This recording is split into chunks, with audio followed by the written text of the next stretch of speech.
एक साधु जी थे गोवर्धन में।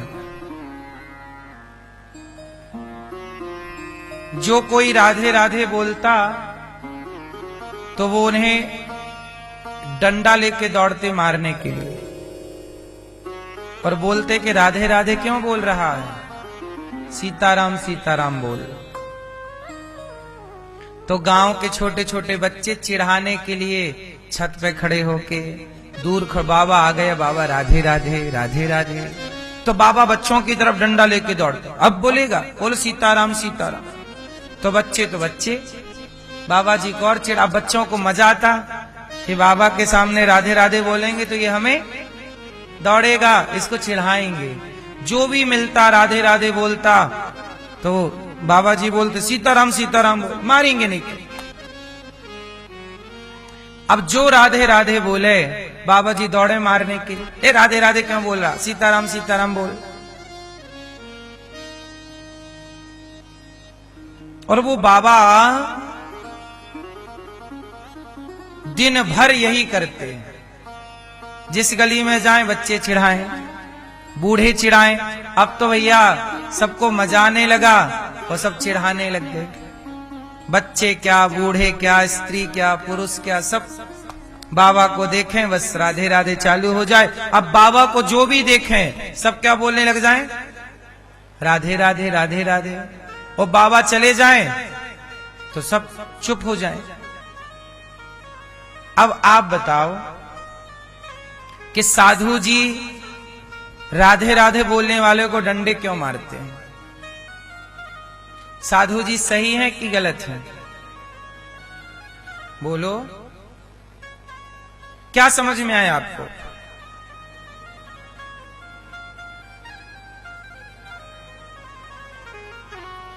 साधु जी से बोला गया कि महात्मा जी आप ऐसा क्यों करते हो? जो राधे राधे बोलता हो उसे डंडे से मारना क्यों चाहते हो आप? साधु जी ने कहा कि भैया मैं उसे डंडे से मारना नहीं चाहता। तो बोले जब राधे राधे कोई बोलता है तो आप चिढ़ते क्यों हो? साधु जी बोले मैं चिढ़ता भी नहीं हूं। तो बोले दिखता तो यही है। साधु जी ने कहा जो दिखता है वो होता थोड़ी है, और जो होता है दिखता कहां? सुनो, मैं राधे राधे बोलने वालों को इसलिए लाठी लेके दौड़ता हूं ताकि वो मुझे चिढ़ाने के बहाने और राधे राधे का जाप करें और राधे कृष्ण बोलें। यदि मैं ना चिढ़ूंगा, अब छोटे छोटे बच्चे भी राधे राधे बोल रहे हैं, चलो मुझे चिढ़ाने के लिए ही सही, 1 घंटे यदि वो मुझे चिढ़ाए तो 1 घंटा उनका भजन हुआ कि नहीं? 1 घंटा उनके मुंह से राधे राधे निकला कि नहीं? तो कुल मिला के मेरा काम है सबको भजन में लगाए रखना। तो देखो, कई बार व्यवहार की प्रधानता नहीं होती, व्यवहार के पीछे के भाव की प्रधानता होती है ना। अब व्यवहार तो उनका बुरा है कि वो मार रहे हैं। अब देखने में तो यही लगेगा कि भाई ये राधा जी के विरोधी हैं, देखने में सीधा यही साबित हो रहा है कि ये विरोध मानते हैं, पर भीतर की बात क्या है? कई बार आप लोग संतों का विरोध करने लग जाते हैं, बाहर की बात देखकर, बाहर के भाव को देखकर, भीतर के भाव को देख नहीं पाते। इसलिए लोग संतों का अपराध कर बैठते हैं कि वो बात किस भाव से कही गई है ना। इसलिए कहता हूं कि कई बार हम लोग जो देखते हैं दिखता हुआ भी वो गलत होता है, और कई बार जो होता है वो दिखाई ही नहीं पड़ता। इसलिए कहता हूं कि भक्ति कैसी होती है? भक्ति व्यवहार में नजर नहीं आती। भक्ति व्यवहार का विषय नहीं है, भक्ति भाव का विषय है। व्यवहार तो क्या है? एक बार कबीरदास जी महाराष्ट्र गए, कबीरदास जी तो जनाबाई के बारे में बड़ा सुना था कि महाराष्ट्र में जनाबाई रहती है, बड़ी भक्त है। कबीरदास जी महाराष्ट्र गए और जनाबाई का पता पूछते पूछते गांव में गए। अब वहां पर दो महिलाएं लड़ रही थीं आपस में। तो कबीरदास जी ने उस लड़ती हुई महिला से पूछा कि देवी, ये जनाबाई कहाँ रहती है? तो वो लड़ने वाली महिला बोली, बाबा मैं ही जनाबाई हूं, बताओ क्या काम है?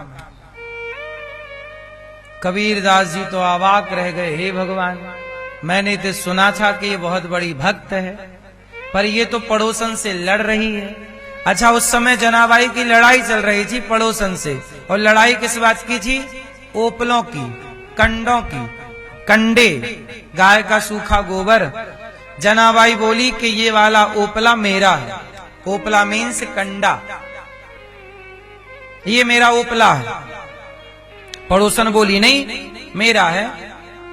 अब कबीरदास जी बैठ गए, बोले हे भगवान, मैंने तो सुना कि तो बहुत बड़ी भक्त है, ये तो ओपले के लिए लड़ रही है।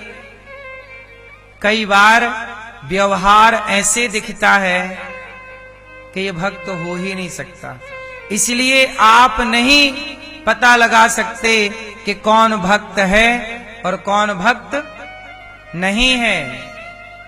कबीरदास जी बोले कि अच्छा ये बताओ जना, ये तुम्हारा ओपला है, ये क्या प्रमाण है तुम्हारे पास? तो जना ने कहा, बाबा मेरे ओपले कान में लगाओ, जिन ओपलों से विट्ठल विट्ठल की ध्वनि आ रही है वो ओपला मेरा है।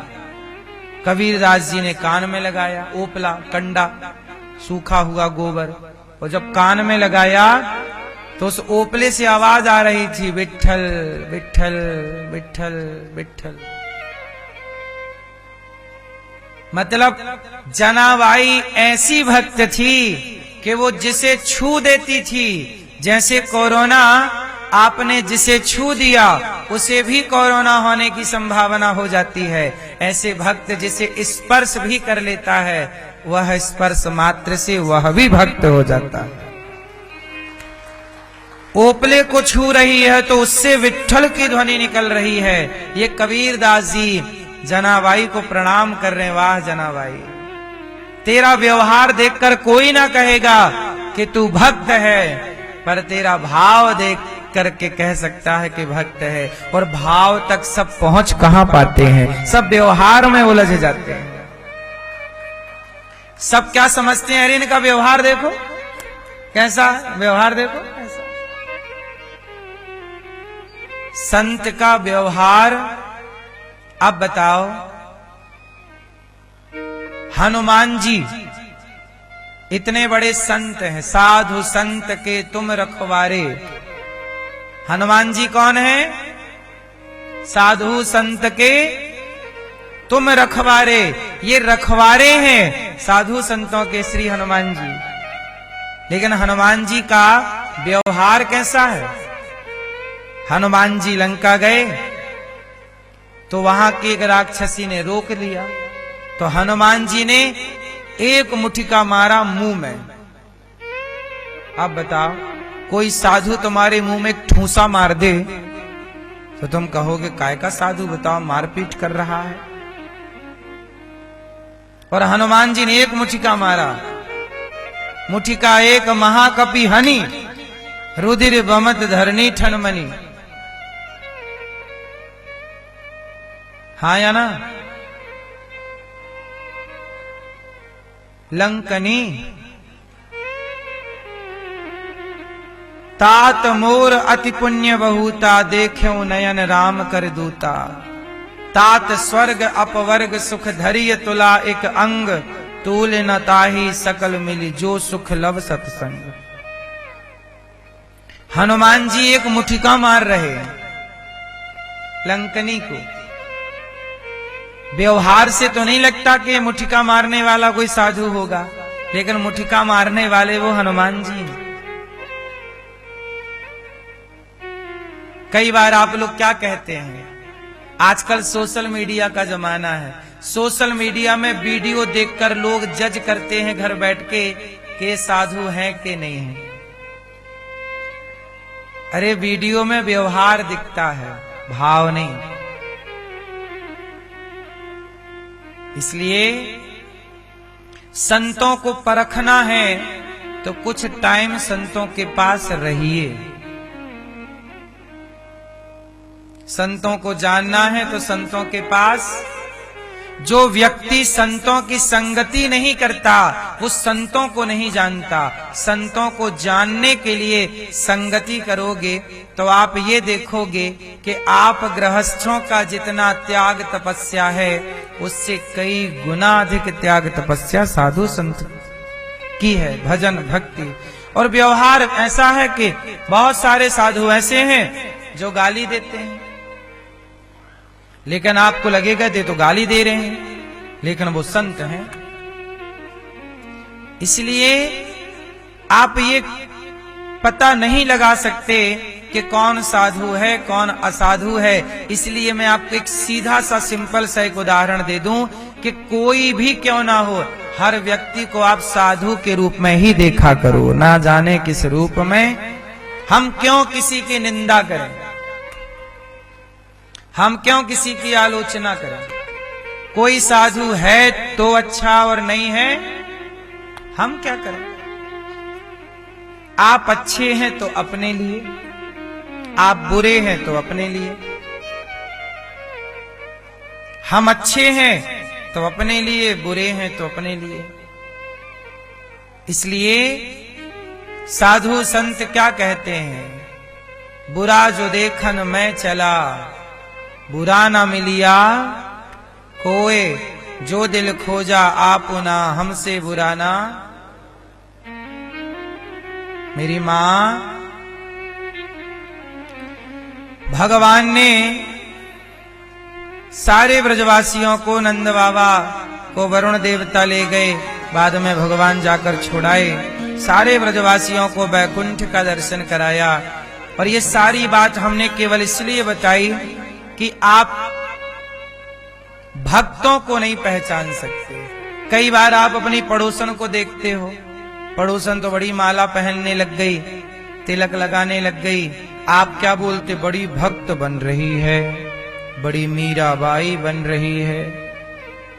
आप उसे ताने मारने लग जाते हैं, आप उसकी निंदा करने लग जाते हैं।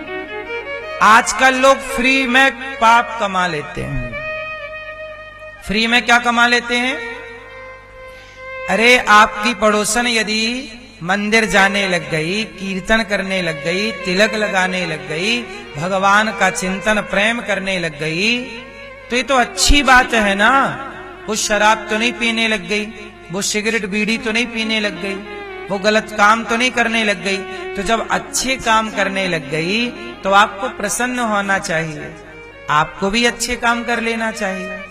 लेकिन आज कोई अच्छे काम करे तो लोग मजाक उड़ाते हैं, और क्लबों में जाके नाचें तो लोग कहते हैं इंटेलिजेंट हैं, बड़े पढ़े लिखे हैं, बड़ी सोच वाले हैं। पराये पुरुष के संग नाचे, पराई स्त्री के संग नाचे तो उसे लोग कहते हैं खुले दिमाग का है। आग लगे तेरे खुले दिमाग में।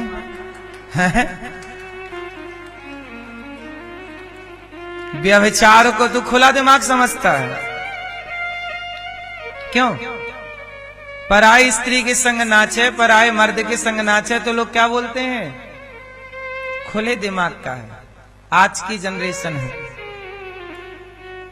और यदि सत्संग करे, पूजा करे, भगवान का चिंतन करे, सच बोले, धर्म पर चले, अरे ये तो पुराने जमाने के लोग हैं। कुत्ते की पोटी उठाए तो खुले दिमाग की, और गाय का गोबर उठाए तो पुराने जमाने की घिसी पिटी सोच। बदल गया संसार। क्यों? कुत्ते की पोटी उठाने को लोग मॉडर्न कह रहे हैं, फैशन है। तुम्हारी दादी अम्मा गाय की सेवा करती थी और गाय का गोबर उठाती थी। आज के लोग ना आज की जनरेशन गाय के गोबर से कहते हैं बदबू आती है, और कुत्ते की पट्टी ये बिस्तर पे करा लेते हैं, शायद इनको खुशबू आती हो उससे। क्यों?